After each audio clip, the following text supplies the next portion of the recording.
Sudahkah kamu lapor SPT hari ini? SPT merupakan surat yang digunakan oleh wajib pajak sebagai sarana untuk melaporkan perhitungan atau pembayaran pajak. Objek pajak yang bukan merupakan objek pajak, harta dan kewajiban sesuai dengan ketentuan perundang-undangan perpajakan yang berlaku. Jangan sampai kamu lupa bahkan dengan sengaja tidak melakukan SPT tahun ini ya. Seperti yang terjadi pada KNS, seorang notaris di Kabupaten Buleleng, Provinsi Bali, yang dengan sengaja tidak melaporkan SPT tahunan PPK orang pribadi dalam kurun waktu tahun pajak 2013 sampai dengan 2016, sehingga dapat menyebabkan kerugian pada pendapatan negara sekurang-kurangnya sebesar 728 juta rupiah. Kasus ini terjadi pada tahun 2023 silam. Sebelumnya, kantor DJP Bali melalui KPP Pratama Singaraja telah menyampaikan himbauan pada KNS terkait pelaporan kewajiban perpajakannya. Bahkan selama proses pemeriksaan bukti pengelolaan, KNS telah diberikan hak untuk melakukan pengungkapan ketidakbenaran SPT, dan selama proses penyidikan, KNS telah diberikan hak untuk mengajukan permohonan penghentian penyidikan. Namun, hal tersebut tidak digunakan dan KNS diketahui tidak melaksanakan kewajiban perpajakannya dengan benar. Penyidik lalu menetapkan KNS sebagai tersangka dan dilimpahkan ke Kejaksaan Negeri Buleleng pada tanggal 3 November 2022. Sesuai dengan keputusan Pengadilan Negeri Singaraja, KNS dinyatakan bahwa terdakwa terbukti sah dan meyakinkan bersalah melakukan tindak pidana di bidang perpajakan. Pengadilan Negeri Singaraja pada hari Kamis tanggal 17 Mei tahun 2023 telah menjatuhkan vonis penjara selama 6 bulan dan denda 2 kali kerugian pada pendapatan negara, yakni sejumlah 1,4 miliar. KNS sebelumnya dituntut penjara selama 2 tahun 2 bulan dan denda 2 kali kerugian pada pendapatan negara atas tindak pidana di bidang perpajakan yang dilakukannya. Jangan lupa lapor pajak hari ini ya.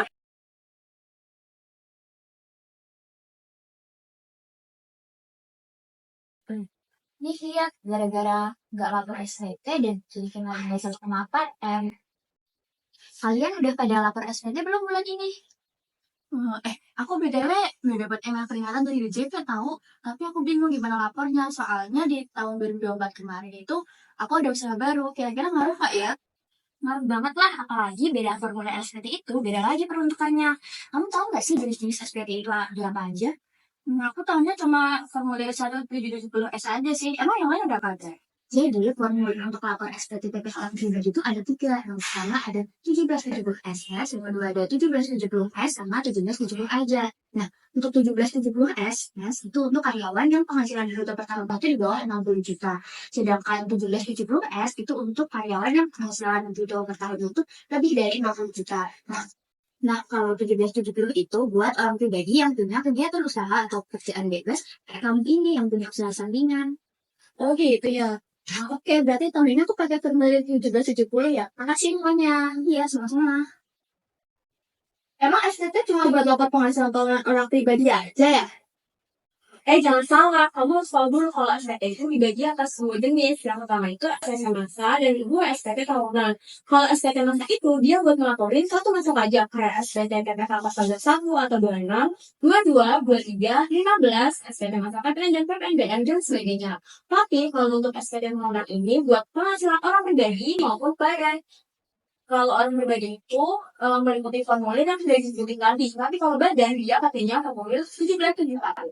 Oh, kemarin aku lihat Kak, sang pajak, dia lapor SPT masa PPh 23 pakai hotline sistem yang begitu. Iya, ada banget. Untuk pelaporan SPT masa, mulai kamu itu udah pakai sistem koneksi dan itu tau. Tapi untuk laporan SPT tahunan itu kita masih pakai DJP online kan? Yang ada fitur e-filing sama iPhone-nya itu. Iya betul, tahun pajak 2024 adalah tahun terakhir kita lapor SPT tahunan menggunakan DJP online. Untuk tahun selanjutnya kita sudah pakai Cortex. E-filing nggak e-form, bedanya apa tuh?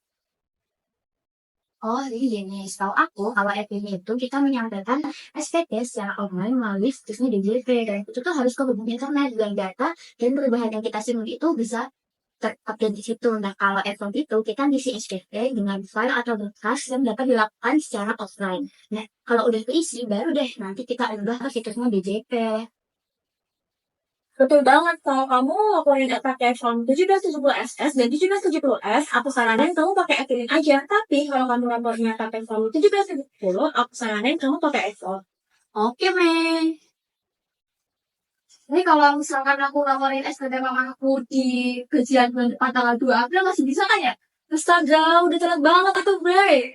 Untuk SPT tahunan orang pribadi itu, batas lapornya itu tanggal 31 Maret tahun selanjutnya. Artinya tanggal 31 Maret ini nanti. Sedangkan untuk badan itu 30 April. Kalau kamu lapornya tanggal 2 April, tentu aja kamu udah telat banget itu. Oh, alah. Oke. Maaf ya, Kak. Nggak ngerti soalnya. Kalau kamu mau tahu batas waktu pelaporan SPT terbaru, cek aja PMK 81 tahun 2024 mulai berlaku ke tanggal 1 Januari 2025. Oh iya, kebetulan aku belum selesai proses pembukuan usaha nih. Kira-kira telat nggak ya kalau aku belum lapor? Tenang aja, wajib pajak itu bisa melakukan perpanjangan selama 2 bulan paling lama ya, dengan cara mengajukan surat permohonan baik tertulis maupun digital pada DJP dengan syarat melampirkan surat perhitungan pajak sementara selama 1 tahun pajak, terus habis itu hasil laporan keuangan sementara sama surat setoran pajak kalau ada. Tapi setahu aku, kalau kamu mengajukan permohonan itu, kamu harus siap nih, bakal kena denda berupa bunga sebesar 2%. Nah, itu tuh dihitung per bulan sejak masa berakhirnya lapor SPT sampai kamu bayar tagihan tersebut. Nah, ada juga ini kayak denda administrasi itu loh yang diatur dalam pasal 7 ayat 1 kalau kita nggak lapor SPT sesuai ketentuan yang ada. Nah, kalau SPT masa lainnya itu sebesar 100.000. Nah, kalau untuk SPT BPH orang pribadi itu 100.000 juga. Tapi kalau untuk SPT badan itu 1 juta. Sedangkan untuk SPT BPN itu kita 500.000 per SPT. Oh gitu ya, oke deh. Iya. Ya ampun, ternyata repot banget ya. Kita kan udah bayar sendiri. Masa juga harus lapor sendiri? DJP nggak kerja dong. Jangan salah bro, kita ini kan mengandung self-assessment system yang dimana kita tuh wajib mendaftar, menghitung, menyetor, dan melaporkan kewajiban perpajakannya sendiri. Nah, SPT ini tuh menjadi bentuk pertanggungjawaban atas kewajiban perpajakan tersebut. Nah, untuk menguji kesesuaian antara pelaksanaan kewajiban perpajakan dan ketentuan yang ada, di sini tuh Fiskus berperan dalam melaksanakan pemeriksaan pajak. Sekarang gini deh, salahku ganti yang nanya. Kamu kan dari Undip ya, pas di anak kamu pasti udah terasa nih sejak zaman kamu seleksi masuk ke Undip.